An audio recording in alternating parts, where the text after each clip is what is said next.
Assalamualaikum warahmatullahi wabarakatuh. Jadi hari ini kami berada di Ducati Malaysia. Tujuan kita orang dekat sini sebab Ducati ada sebuah model baru. Yalah, kalau tak ada model baru apa kita datang sini kan? Okey.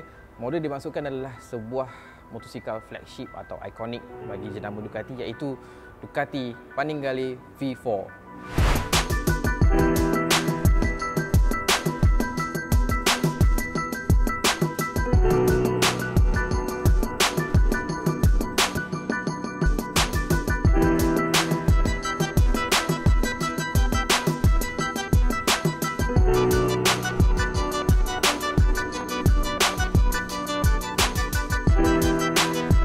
So, apa yang korang nampak kat depan mata korang sekarang ni, ini adalah Ducati Panigale V4S terbaru model tahun 2022. Model ni dilancarkan secara global pada penghujung tahun lepas, tapi bulan 7 baru sampai di Malaysia. Itu kita nak cakap banyak pasal itulah. Okey, so sebelum saya pergi lebih detail tentang apa yang baru pada model 2022 ni, saya nak cerita sikitlah pasal Panigale ni sendiri. Okey, Panigale ni sebenarnya dilancarkan diperkenalkan pada tahun 2018-2019 tak silap saya, dan pada waktu tu fokus Ducati adalah menghasilkan sebuah superbike yang berkuasa, powerful dan agresif. Tapi lepas tu Ducati Panigale ada menjalani beberapa update pada 2019, 2020 dan 2021. Dan update tu rata-rata membuatkan Panigale V4S ni sebuah jentera yang lebih mudah untuk ditunggangi. Kiranya sebelum ni masa yang first generation tu dia terlampau agresif, jadi bila dah update dan update terbaru 2022 ni menjadikan Ducati Panigale V4S ni sebuah jentera yang lebih jinak lah. Kita nak cakap jinak lah, tapi lebih senang nak ride lah berbanding dengan generasi sebelumnya. So apa yang baru? First, ada beberapa penambahbaikan dibuat. First, di bahagian body panel ni sendiri, dia ada corong atau lubang udara yang control heat distribution supaya enjin lebih sejuk, quick shifter lebih sejuk, tak cepat panas. Okey, jadi itu antara penambahbaikan dia buat. Keduanya, kita ada gear ratio yang telah dinaik taraf. Gear 1, 2 dan 6 kini lebih panjang. Kenapa lebih panjang? Supaya kawalan throttle atau power engine lebih senang diurus, terutamanya bila masuk slow corner, dan bila di straight korang akan capai top speed yang lebih tinggi dan lebih efisien dan lebih cepat.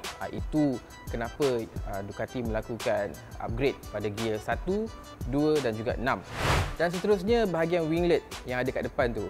Winglet tu design dia, bentuk dia masih lagi sama, tapi Ducati kata dah lebih nipis. Walaupun nipis, lebih ringan, tapi dia masih lagi menghasilkan drag force yang sama, iaitu sekitar 37 kg pada 300 km sejam. Seterusnya dia punya swing arm, pivot swing arm tu kini 4 mm lebih tinggi naik daripada model sebelum ni. Dan kemudiannya kita ada bahagian suspension depan, iaitu Öhlins. Masih lagi Öhlins semi-active suspension. Beza dia, travel dia sekarang ni naik daripada 120 ke 125 mm. Jadi fungsi dia dekat situ adalah menghasilkan tekanan atau handling yang lebih baik, terutamanya pada corner atau exit corner dan masuk corner lah. So lepas tu seat dia sekarang adalah lebih flat. Nak tahu kenapa lebih flat? Supaya rider dapat rasa kedudukan atau ergonomics yang lebih terkawal lah. Seterusnya, lain daripada seat yang lebih flat, tangki ni juga telah direka semula. Ducati kata bahagian sisi ni kini memudahkan kaki untuk korang grab tangki masa korang nak baring, corner baring tu lah. So jadi apa yang korang dapat adalah satu kawalan yang lebih baik. Dan yang bestnya, tangki ni juga walaupun kini 1 liter lebih besar. Sebelum ni 16 liter, sekarang dah naik 17 liter. Jadi untuk korang gunakan motor ni untuk daily ride, saya rasa lebih sesuai lah sekarang dengan tangki yang lebih besar ni. Tapi apa yang saya suka adalah info yang saya sampaikan tadi, direka semula supaya tangan korang bila grip ni, bila corner, tangan tu boleh support dekat sini. Okay, and then kaki boleh grab tangki dengan lebih baik bila waktu korang nak brake ke, waktu nak corner ke. Pada saya itu antara satu penambahbaikan yang cukup baik bagi model 2022 ni. Jadi bahagian enjin pun ada improvement. Kenapa? Sebab kini enjin V4 ni menghasilkan sekitar 215.5 horsepower. Macam mana boleh naik sikit tu? Disebabkan underslung exhaust tu yang kini 18% lebih besar, daripada 35 mm naik 38, dan dari situ saja dah naik meningkatkan horsepower kepada 2 horsepower. Jadi itulah antara penyebab kenapa enjin tu kini menghasilkan 215.5 horsepower. Dan seterusnya, enjin tu kini menawarkan 4 power mapping. Kita ada low, medium, high dan full. So pada low tu dia menurunkan horsepower ni kepada 150 horsepower saja. Jadi 150 tu kiranya basically dia turunkan power kepada power yang sama dengan Panigale V2. Dan kita juga ada medium dan high dan full. Medium dan high dia akan menawarkan horsepower yang tinggi. Yang bestnya, power mapping medium dan high tu, setiap satu gear tu dia ada mapping tersendiri. Dan Ducati kata mapping tersendiri bagi setiap satu gear tu, itu adalah teknologi pertama yang dikenalkan pada sebuah road bike. So yalah, kenapa itu adalah semuanya teknologi daripada MotoGP yang Ducati bawa pada Panigale V4S ni. Okey, dan motor ni juga datang dengan pelbagai komponen baru. First, kita nak sebut tentang Öhlins semi-active suspension ni. Okey, keduanya kita ada Marchesini Forged rims.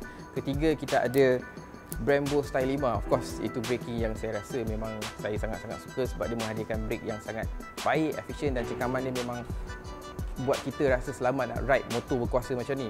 Seterusnya kita ada lithium battery. Motor ni pakai bateri lithium disebabkan lithium battery tu dia lebih ringan, jadi membuatkan keseluruhan berat Panigale V4S ni lebih baik lah. Dan kita ada macam-macam fungsi. Kita ada traction control, anti-wheelie, launch control, ABS dengan slide control dan juga engine brake control.